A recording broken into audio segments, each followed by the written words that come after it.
Hello and welcome back to Mr. Miller's Art Room. Today we're going to do a leaf rubbing activity, and we're actually going to be making a big collaborative work of art for everybody.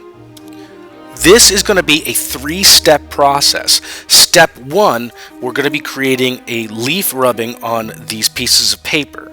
Step two, we'll be cutting those leaf rubbings out. Then step three, we're going to be combining them together in a collaborative effort in order to make a beautiful fall tree. For this activity, we're going to need oil pastels. You can do this with crayons and other medium, but I find that oil pastels have the best and most immediate results for everybody. You're also going to want to cut up some 4.5 by 6-inch pieces of paper. Almost any kind of leaf will work. I like using slightly larger ones. One's about the palm size of the palm of your hand, and any variety is perfectly fine. Now, when we do this, what we're going to want to do is we want to find the smooth side, which is usually the darker green, and then the rougher, veinier side. The rougher, veinier side, and you can tell by just touching it, is the part that's going to give us the most texture. You're going to take one of these pieces of paper and set it right on top of the leaf. If a little bit of it sticks out, that's perfectly fine. You're going to want to use a variety of oil pastels, and if you need to, you may need to take the paper off of the pastel, and that's perfectly fine. These wind up getting peeled off anyway, so you pull those off and you set them aside. If you want to stick to utilizing these warmer fall colors, that's fine. For my kids, what I like is I just let them use any colors they'd like, including these cooler colors over here. I'm just going to choose this as our example, which is a sort of orange-red. Now, when we do this, we don't want to color like we usually color with crayons and oil pastels. We want our pastel to sit flat on the paper.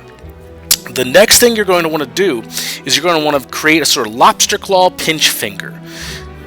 I'm going to use my other hand, the hand I don't draw with, to pin the paper and the leaf down so they don't move. I'm going to press this down. I'm going to pinch my pastel, and I'm going to give it a good hard push, and you can already see some of the textures coming up. I'm going to push this way, then this way. Don't keep going back and forth over top of your leaf, or you're going to lose all of these beautiful details. You just need one good hard push, and that's all there is to it. After you've done that, you're going to set your pastel aside, choose a new color, and choose a new paper.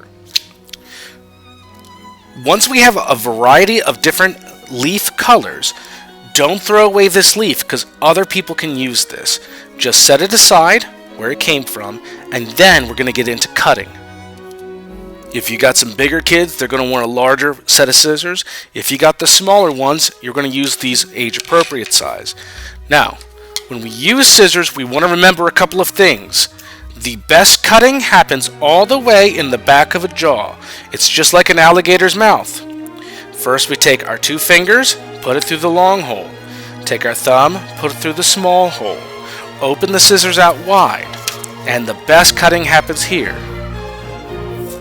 Now, what we're going to do is nibble, nibble, nibble, and we want to cut along this round shape just on the outside where the white paper meets the leaf shape. I'm going to ignore all of this extra oil pastel mark. I want the shape of the leaf. So think about the shape of the leaf while you're cutting. Take your time, and also notice I'm not turning my hand. It's the scissors don't turn around the curve. The paper turns. If I lose my spot, I can always go back in and nibble, nibble, nibble, nibble, nibble, nibble, nibble, nibble, all the way through, and then maybe I want to cut out this stem, so I just snip it. Put my scissors down, and then with this, I can set this aside to throw into the recycling bin, and what I'm going to do is set this aside so I don't lose it. Now, after you've created a variety of different color leaves, we're going to use a glue stick and put glue on the back of our leaves. Remember, don't turn it all the way out like that. That's a waste. Just a little bit is all we need. We're going to put glue onto the back of our leaf, and then I'm going to invite you to go up to our big tree poster and paste your leaf onto your classroom tree. Now, thank you very much for paying attention. We're going to get right to it. Have a good day.